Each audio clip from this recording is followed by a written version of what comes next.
बहन जेंग, आपकी बात मुझे जंच नहीं रही। चमकती पूर्वी बिजली की निंदा परमेश्वर का विरोध कैसे हो सकती है? मैंने सीसीपी सरकार से सुना है कि सर्वशक्तिमान परमेश्वर बस एक औसत व्यक्ति हैं। भले ही उन्होंने अनेकों वचन बोले हों, पर उन्होंने एक भी चमत्कार नहीं किया है। तो वह परमेश्वर के प्रकटन का कार्य कैसे हो सकती है? हम जिन में विश्वास करते हैं वो प्रभु यीशु ही देहधारी परमेश्वर हैं और वो मसीह हैं। ये सच नहीं है? सही है। अगर प्रभु यीशु को लौटना होता तो वे निश्चित तौर पर एक यहूदी व्यक्ति के रूप में होते। उन्हें कुछ और नहीं, प्रभु यीशु ही कहा जाता। आमीन।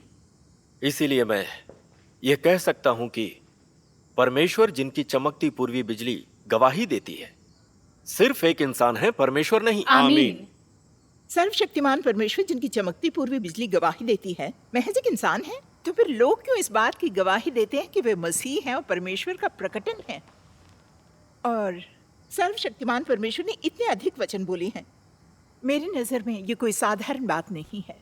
सर्वशक्तिमान परमेश्वर महज एक व्यक्ति है या वे देदारी मसीह हैं? ये बात मैं नहीं समझ पाई। आप ये कैसे नहीं समझ रही हैं? हाँ? अगर चमकती पूर्वी बिजली परमेश्वर का प्रकटन होती तो क्या वे हर संप्रदाय से भेड़ें चुराती? हाँ। कुछ लोग कहते हैं कि प्रभु एक चोर की तरह लौटेंगे और खजाने के साथ अच्छी भेड़ें भी चुराएंगे। ये संभव नहीं है। अगर वे सच में लौट चुके होते तो हम पहले ही स्वर्गारोहित हो चुके होते। हाँ, सही ऐसा कह रहे ही हैं। है। इसलिए यह संभव नहीं कि चमकती पूर्वी बिजली सच्चा मार्ग हो। आमीन। चीन की कम्युनिस्ट सरकार और धार्मिक दुनिया के अनेक पादरियों और एल्डर्स का कहना है कि सर्वशक्तिमान परमेश्वर की कलीसिया महज एक इंसान में विश्वास करती है और इसमें गलती नहीं होनी चाहिए। और तो और इसमें दो राय नहीं है कि चमकती पूर्वी बिजली विधर्मी है और हम जिसकी निंदा कर रहे हैं वो इंसान है, कोई परमेश्वर नहीं। तो इसलिए हमें डरने की कोई जरूरत नहीं। बिल्कुल सही कह रहे हैं। बिना ऐसा कैसे कह सकते? बहुत सही कह रहे हैं।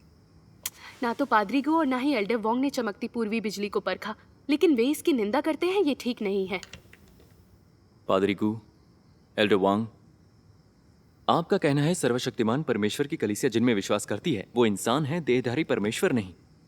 मुझे लगता है ऐसा कहना नासमझी है।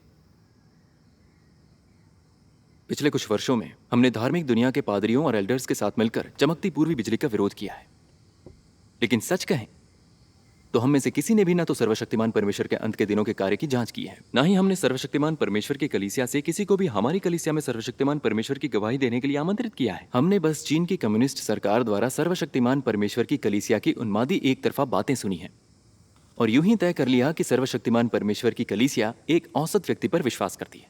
ये पूरी तरह से उचित नहीं है। हम भी यही सोचते हैं। मुझे भी उचित नहीं लगता। जब प्रभु यीशु ने प्रकट होकर कार्य शुरू किया, क्या ऐसा नहीं हुआ था? फरीसियों ने प्रभु यीशु के वचनों का पता लगाकर उनकी जांच की ही नहीं थी। उन्होंने निंदा और विरोध भी किया था और नतीजा क्या हुआ? परमेश्वर ने उन सबको दंडित किया। चमकती पूर्वी बिजली क्या वास्तव में एक इंसान में विश्वास करती है या देहधारी परमेश्वर में? इस पर हम बिना सोचे समझे फैसला नहीं कर सकते। हमें यह देखना परखना होगा कि सर्वशक्तिमान परमेश्वर के वचन क्या वाकई परमेश्वर की वाणी है। सिर्फ यही बात महत्वपूर्ण है। बिल्कुल सही। हम भी यही हाँ, सोचते हैं। मैं भाई जैन के विचारों से सहमत हूँ। हमें सर्वशक्तिमान परमेश्वर के वचनों को पढ़ना चाहिए। इससे हम जानेंगे कि उनके वचन परमेश्वर की वाणी है या नहीं। तभी हम जान सकेंगे कि चमकती पूर्वी बिजली से कैसा बर्ताव किया जाए। मुझे लगता है भाई जैन की बात में दम है। दमदार बात करना एक बात है, लेकिन पादरी और एल्डर हमें सर्वशक्तिमान परमेश्वर के वचनों को पढ़ने नहीं देते। हमें उसको गंभीरता से नहीं लेना चाहिए। पादरी और एल्डर चमकती पूर्वी बिजली की निंदा करते हैं। सर्वशक्तिमान परमेश्वर के वचन परमेश्वर की वाणी नहीं है, वे परमेश्वर से नहीं आए हैं। जहां तक चमकती पूर्वी बिजली के बर्ताव की बात है, हमने धार्मिक दुनिया के पादरियों और एल्डर्स के विचारों का अनुसरण किया है, लेकिन देखिए हमने ये बात नजरअंदाज कर दी कि चमकती पूर्वी बिजली प्रभु यीशु की भविष्यवाणी के अनुरूप है, क्योंकि जैसे बिजली पूर्व से निकलकर पश्चिम तक चमकती है, वैसे ही मनुष्य के पुत्र का भी आना होगा। उनकी गवाही यह है कि चमकती पूर्वी बिजली प्रभु यीशु के प्रकटन का कार्य है और उनके पास निश्चित तौर पर इसका आधार है। इतने अधिक लोग इसकी गवाही देते हैं, क्या वो सब मूर्ख हैं? क्या उनको सम्मोहित कर दिया गया है? मुझे संभव नहीं लगता। और खास तौर पर धार्मिक दुनिया की इतनी अधिक अच्छी भीड़ों ने इसे स्वीकार कर लिया है। वो सब ऐसे लोग हैं जो बाइबल को समझते हैं। ये दिखाता है कि चमकती पूर्वी बिजली के पास निश्चित तौर पर पवित्र आत्मा का कार्य है और सर्वशक्तिमान परमेश्वर के वचनों में निश्चित रूप से सत्य है। ऐसा कहना अवश्य उचित है। पादरी गु, एल्डर वांग, चूंकि आप लोगों ने सर्वशक्तिमान परमेश्वर के वचनों को अधिक नहीं पढ़ा है या सही मायनों में उनके कार्य को नहीं देखा है, आप बस यूं ही ऐसा फैसला कैसे कर सकते हैं? जब प्रभु यीशु ने प्रकट होकर कार्य शुरू किया तो क्या वो भी दिखने में सामान्य व्यक्ति नहीं थे? और इतने लोग उनमें विश्वास क्यों करते हैं? ऐसा इसलिए क्योंकि वो एक देहधारी परमेश्वर हैं। अगर सर्वशक्तिमान परमेश्वर वास्तव में देहधारी परमेश्वर हैं और आप इस तरह उनकी निंदा कर रहे हैं, तो क्या परमेश्वर का विरोध करना नहीं है? फरीसियों ने भी यही गलती की थी और उनको परमेश्वर का शाप मिला था। भाईजान, आपने ये सब इतने निश्चय से कहा है, आपने चमकती पूरी बिजली को स्वीकार कर लिया है? साफ साफ बताइए, आपने वाकई चमकती पूरी बिजली को मान लिया है?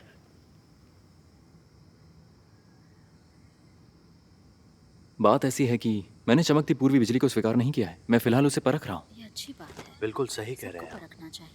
अगर मैंने उसे सच में स्वीकार कर लिया होता तो मुझे सर्वशक्तिमान परमेश्वर की गवाही देनी पड़ती। इसे कहते हैं परोपकार घर से शुरू होता है। हाँ, बिल्कुल सही कह रहे हैं। भाईजान, क्या ऐसा नहीं हो सकता कि धार्मिक दुनिया के पादरी और एल्डर्स हमसे अधिक विवेकपूर्ण हो? सीसीपी सरकार और सभी पादरी चमकती पूरी बिजली की निंदा करने लगे हैं। क्या सब गलत हो सकते हैं? बिल्कुल सही कह रहे हैं। अगर आपने सच में चमकती पूरी बिजली को स्वीकार कर लिया तो हम दुश्मन हैं। ओह, अगर मान लिया हो तो क्या? हाँ, सच्चे मार्ग को स्वीकार करना मेरी आजादी है, उस पर आप प्रतिबंध नहीं लगा सकते। क्या कहा? आजादी? आपने मान लिया है तो याद रखना, मैं पुलिस को बताकर आपको पकड़वा दूंगा। ये ऐसा कैसे कह सकते? पुलिस को बताओगे? अगर आप ऐसा करेंगे तो आप एक फरीसी हैं और आप विश्वासघाती यहूदा हैं। आपको शाप लगना चाहिए, जानते हैं? जबान संभालिए। बस रुकिए, बहुत हो गया। हम सब एक ही प्रभु को मानने वाले हैं। इसके अलावा भाई जिन ने उसे स्वीकार नहीं किया है। अगर स्वीकार कर लेते तो बात कुछ और होती। नहीं किया तो अभी भी वे हमारे भाई हैं। आप बैठ जाइए। ये ठीक है, आपको जो भी कहना है शांति से कहिए। बैठ जाइए।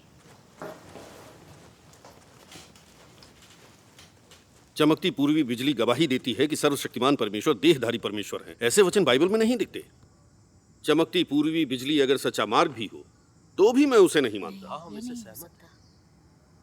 सच कहूं तो मैंने सर्वशक्तिमान परमेश्वर की कलीसिया के लोगों को गवाही देते सुना है। उनका सच हमारी सच्चाई से गहरा है। क्यों? लेकिन वे हमारी भेड़ें नहीं चुरा सकते। हाँ, कभी नहीं। भेड़ें चुराने के लिए मैं उनका विरोध करता हूँ। हमारी इतनी अच्छी भेड़ें वो चुरा ले जाएं, हैं? और मैं उनसे नफरत न करूं। अगर वे ऐसा करना जारी रखेंगे तो मैं उनके खिलाफ पुलिस बुलाऊंगा। जो मैं कहता हूं वो करके दिखाऊंगा। पुलिस को यहाँ बुला लेंगे। अब आप ही बताइए मुझे, क्या ये यहूदा होना नहीं मैं है? इनसे पूरी तरह से सहमत एल्डर वोंग, हम इसे स्वीकार न करें तो कोई बात नहीं, लेकिन प्रभु के विश्वासियों को चीन की कम्युनिस्ट सरकार के हवाले कर देना बहुत बुरा काम है। वे सीसीपी से कैसे मिल सकते हैं? ये परमेश्वर की अवज्ञा करना है। इन्हें ये बात समझनी होगी। ये इस तरह ऐसा नहीं कर सकते। सब लोग शांत हो बिल्कुल जाइए। भी नहीं। चाहे कोई कुछ भी कहे, चमकती पूर्वी बिजली ने हमारी कलीसिया की बहुत सी भेड़ों को चुराया है और यह सत्य है। हाँ, ये सच है। ऐसा कैसे हो सकता है कि मुझे चमकती पूर्वी बिजली की अच्छी समझ ना हो? मैंने वचन देह में प्रकट होता है पुस्तक पढ़ी है, उसका सिर्फ एक हिस्सा पढ़ा है। यह वचन उचित है और वे ऐसे नहीं हैं कि एक सामान्य व्यक्ति बोल सके। लेकिन कम्युनिस्ट सरकार ने सूचना दी है कि सर्वशक्तिमान परमेश्वर की कलीसिया जिनमें विश्वास करती है वो एक साधारण व्यक्ति है और उनके परिवार के बारे में भी बताया है। मैं नहीं जानता ये सही है या गलत। मैं मानता हूं कि एक सामान्य व्यक्ति ऐसे सच्चाई वाले वचन नहीं बोल सकता। अगर वो परमेश्वर का प्रकटन होते तो न केवल सत्य को व्यक्त करेंगे बल्कि कुछ बड़े चमत्कार भी करेंगे। इसी से लोगों को उन पर विश्वास होगा। आमीन। आजकल धार्मिक दुनिया सीसीपी सरकार की सूचनाओं के अनुसार कार्य कर रही है और वही सरकार चमकती पूर्वी बिजली की निंदा वाले झूठे प्रचार को भी फैला रही है। यह धार्मिक दुनिया के बहुत से लोगों की रक्षा करती है। उन सब लोगों ने चमकती पूर्वी बिजली को ठुकरा दिया है। इन तथ्यों के आधार पर मुझे पूरा यकीन है कि धार्मिक दुनिया के लोग सीसीपी सरकार की सूचनाओं को सच मानते हैं। इसलिए मुझे यकीन है कि सर्वशक्तिमान परमेश्वर अंत के दिनों के मसीह नहीं हो सकते और वे महज एक सामान्य व्यक्ति हैं। सही कहा। इस प्रकार विरोध और निंदा करने के लिए मेरे पास पर्याप्त आधार है और यह गलत नहीं है। आमीन। पादरी गु, आपका कहना गलत है। धार्मिक दुनिया के अधिकांश पादरी 40 या 50 वर्ष से ऊपर के वयस्क हैं। उन्हें सीसीपी सरकार ने गिरफ्तार कैसे नहीं किया होगा? आप खुद गिरफ्तार हो चुके हैं, 12 साल की जेल की सजा काट चुके हैं। उन्होंने हमारी कैसे निंदा की है? क्या उनकी वे बातें सच और जायज थी? आप कैसे अनदेखा कर सकते हैं? चीन की कम्युनिस्ट पार्टी बातों को तोड़ती मरोड़ती है ताकि धार्मिक विश्वास को उत्पीड़ित किया जा सके। हम पीड़ित हैं और अपनी अंतरात्मा को नजरअंदाज नहीं कर सकते। हाँ, हम इससे सहमत हैं। मुझे यकीन है कि चीन की कम्युनिस्ट पार्टी की हर बात झूठ और अफवाह है और उनके इरादे गलत हैं। बहन ज़ैंग ने जो कहा वो सच है। बेशक, जैसे कि सीसीपी सरकार और धार्मिक दुनिया अफवाहें और कहानियां फैला रही है कि सर्वशक्तिमान परमेश्वर हनान प्रांत में जन्मे थे। ये बिल्कुल ही बकवास है। कुछ दिन पहले मैं बहन शू के घर पर सर्वशक्तिमान परमेश्वर की कलीसिया के कुछ लोगों से मिली थी। उन्होंने गवाही दी थी कि सर्वशक्तिमान परमेश्वर उत्तर पश्चिम चीन में पैदा हुए थे। हाई स्कूल के समय उन्होंने अपना स्कूल और अपना परिवार छोड़ दिया था। गृह चर्चों में उपदेश देते, बोला करते और काम करते थे। यही सच है। तो बात ऐसी है, चीन की कम्युनिस्ट सरकार सच में बकवास करती है। अंत के दिनों के मसीह के बारे में इंटरनेट की बातें सब महज अफवाहें और सफेद झूठ हैं। उन्हें सीसीपी सरकार ने प्रचारित किया है और धार्मिक दुनिया के लोगों ने फैलाया है। वे भरोसेमंद नहीं। चीन की सरकार आधारहीन सच्चाई तोड़ मरोड़ कर पेश करती है। सच कह रही हैं। ईसाई होकर सीसीपी की असलियत को ना समझना हमारी मूर्खता होगी और प्रभु में हमारा भरोसा बिल्कुल बेकार हो जाएगा। मैं बहन ज़ैंग से सहमत हूं।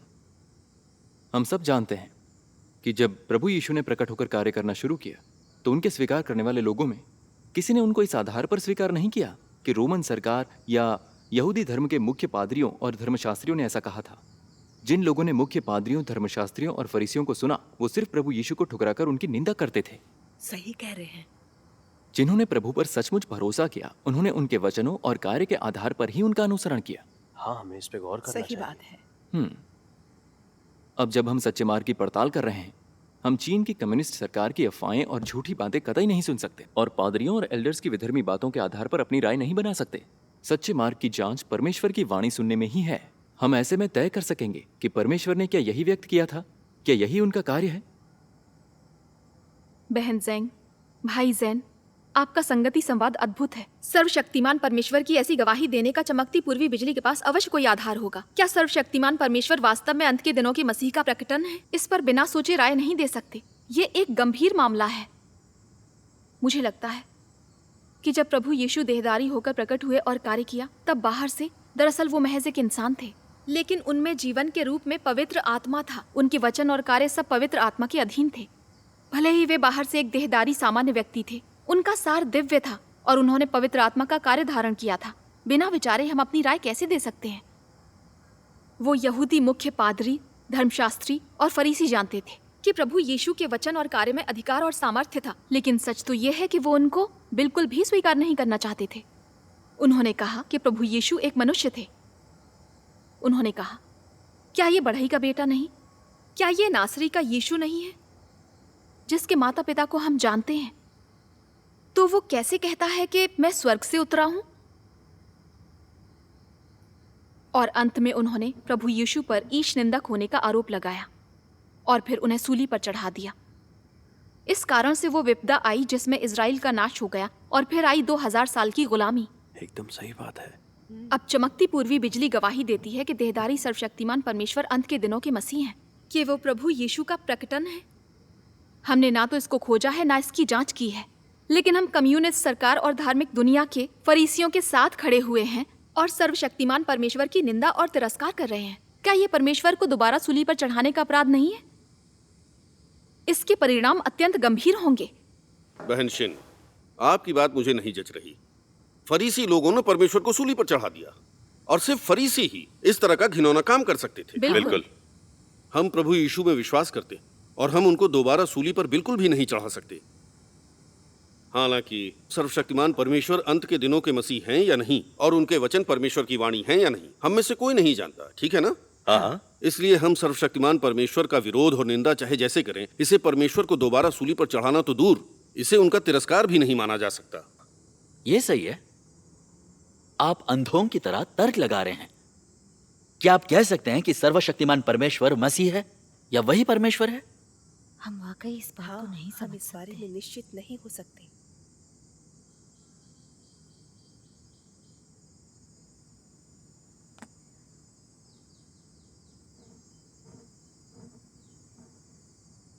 भाई जैन चमकती पूर्वी बिजली की खोजबीन में लगे हैं कि क्या ये वाकई प्रभु के प्रकटन का कार्य है, इसलिए वही इसे समझा सके हैं। मैं इस मसले पर अपनी समझ साझा करता हूं।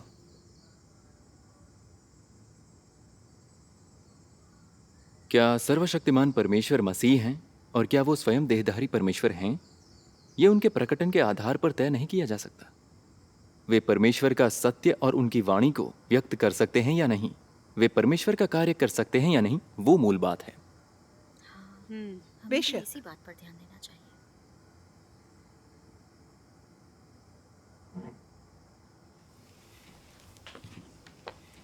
सुनिए,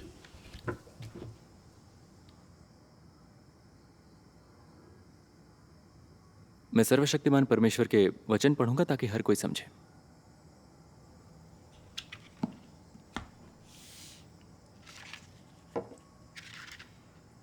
सर्वशक्तिमान परमेश्वर कहते हैं, जो देहधारी परमेश्वर है वो परमेश्वर का सार धारण करेगा, और जो देहधारी परमेश्वर है वो परमेश्वर की अभिव्यक्ति धारण करेगा। चूंकि परमेश्वर देहधारी हुआ, वो उस कार्य को प्रकट करेगा जो उसे अवश्य करना चाहिए, और चूंकि परमेश्वर ने देह धारण किया तो वह उसे अभिव्यक्त करेगा जो वो है, और मनुष्यों के लिए सत्य को लाने में समर्थ होगा, मनुष्य को जीवन प्रदान करने और मनुष्य को मार्ग दिखाने में सक्षम होगा। जिस शरीर में परमेश्वर का सार नहीं है, निश्चित रूप से वो देहधारी परमेश्वर नहीं है, इस बारे में कोई संदेह नहीं। ये पता लगाने के लिए कि क्या वो देहधारी परमेश्वर है, मनुष्य को इसका निर्धारण उसके द्वारा अभिव्यक्त स्वभाव से और उसके द्वारा बोले वचनों से अवश्य करना चाहिए। कहने का अभिप्राय है कि वह परमेश्वर का देहधारी शरीर है या नहीं, और यह सही मार्ग है या नहीं, इसे परमेश्वर के सार से तय करना चाहिए। और इसलिए यह तय करने में कि यह देहधारी परमेश्वर का शरीर है या नहीं, बाहरी रूप रंग के बजाय उसके सार, उसका कार्य, उसके वचन, उसका स्वभाव और उसकी बहुत सी अन्य बातों पर ध्यान देना कुंजी है। कितना ये वचन अद्भुत है। ये देहधारी परमेश्वर को जानने का मार्ग है। सच में ये बहुत अच्छी तरह कहा गया है। उनके वचन पढ़कर मैं वो समय याद करता हूं जब प्रभु यीशु ने प्रकट होकर कार्य किया था। हालांकि बाहर से वे एक साधारण सामान्य इंसान जैसे दिखाई देते थे। वे एक परिवार में जन्मे थे, उनके माता पिता थे और उनमें सामान्य मानवता थी। फिर भी वे सत्य व्यक्त कर सकते थे और परमेश्वर का छुटकारे का कार्य कर सकते थे। ये ऐसा कुछ है जो कोई नहीं कर सकता। ये पूरी तरह से साबित करता है कि प्रभु यीशु मसीह थे और वो स्वयं देहधारी परमेश्वर थे। हाँ। इसलिए अगर सर्वशक्तिमान परमेश्वर अनेक सत्य और परमेश्वर की वाणी को व्यक्त कर सकते हैं, वे अंत के दिनों में परमेश्वर द्वारा न्याय के सभी सत्य व्यक्त कर सकते हैं और सत्य के सभी रहस्य उजागर कर सकते हैं और मानव जाति का शुद्धिकरण और बचाव कर सकते हैं, तब क्या आप कहेंगे कि वो मसीह हैं, कि वो परमेश्वर हैं? यह निश्चित हाँ, बिल्कुल। तो जब हम सच्चा मार्ग खोजते और जांचते हैं और तय करते हैं कि क्या परमेश्वर ने देह धारण किया है, तब हम उन्हें केवल सामान्य इंसान नहीं मान सकते और ये राय नहीं बना सकते कि कोई सामान्य औसत इंसान देहधारी परमेश्वर नहीं हो सकता। सबसे पहले हमें ये देखना होगा कि व्यक्त किए गए वचन सत्य हैं या नहीं, और क्या वो परमेश्वर की वाणी और अंत के दिनों का उनका कार्य है या नहीं। इस तरह से जांच करके ही हम सही निष्कर्ष पर पहुंच सकते हैं। ये सही है। हम सबको जांच करनी चाहिए। हम सिर्फ ये देखें कि सर्वशक्तिमान परमेश्वर बाहर से सामान्य इंसान हैं और ये तय कर लें कि वो देहधारी परमेश्वर नहीं है। तो क्या ये वही गलती नहीं होगी जो फरीसियों ने प्रभु यीशु की निंदा करने में की थी? हाँ। भाई ज़ेन, आपका संगति संवाद अद्भुत है, गहरी समझ देने वाला है। आपने कहा होता तो मैं पहले ही चमकती पूर्वी बिजली पर गौर करती। आपके आज के संगति संवाद में पवित्र आत्मा की प्रबुद्धता और रोशनी है। सर्वशक्तिमान परमेश्वर के वचनों के आधार पर चमकती पूर्वी बिजली की खोजबीन करना गलत नहीं होगा। सुनिए सुनिए सुनिए, पादरी गो और एल्डर वोंग ने इतना कुछ कहा है, क्या फिर भी ना समझना संभव है? हा? सही है। भाई ज़ेन के पढ़े परमेश्वर के इन वचनों के आधार पर ही आप चमकती पूर्वी बिजली पर गौर करने लगेंगे? क्या इसी पर निर्भर रहेगा कि वे अंत के दिनों के मसीह है या नहीं? क्या वाकई आपकी कोई राय या नजरिया नहीं है? इनका खुद का कोई नजरिया नहीं। भाई ल्यू, अगर हमें ये तय करना है कि सर्वशक्तिमान परमेश्वर अंत के दिनों में मसीह थे या नहीं, हमें उनके वचन पढ़ने होंगे, कोई और रास्ता नहीं है। मैंने हाल दिनों में उनके बहुत सारे वचनों पर गौर किया है और मैंने उनमें ये पाया है कि वो सारे वचन सत्य हैं।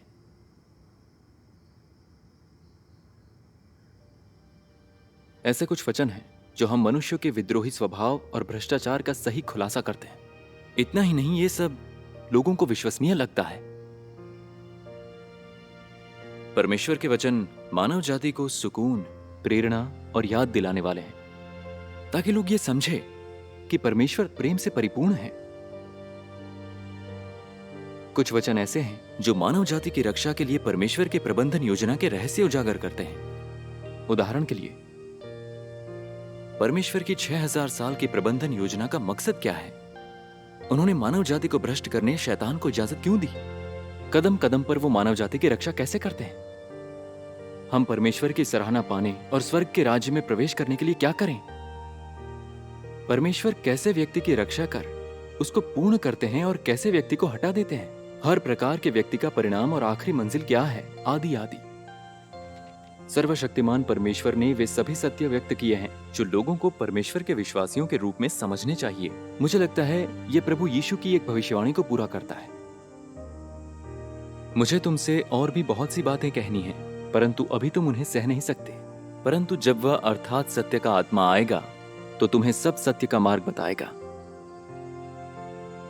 क्योंकि वो अपनी ओर से न कहेगा, परंतु जो कुछ सुनेगा वही कहेगा और आने वाली बातें तुम्हें बताएगा। हाँ, ये बाइबल हाँ, पर हमें इस पे आधारित गौर करना चाहिए।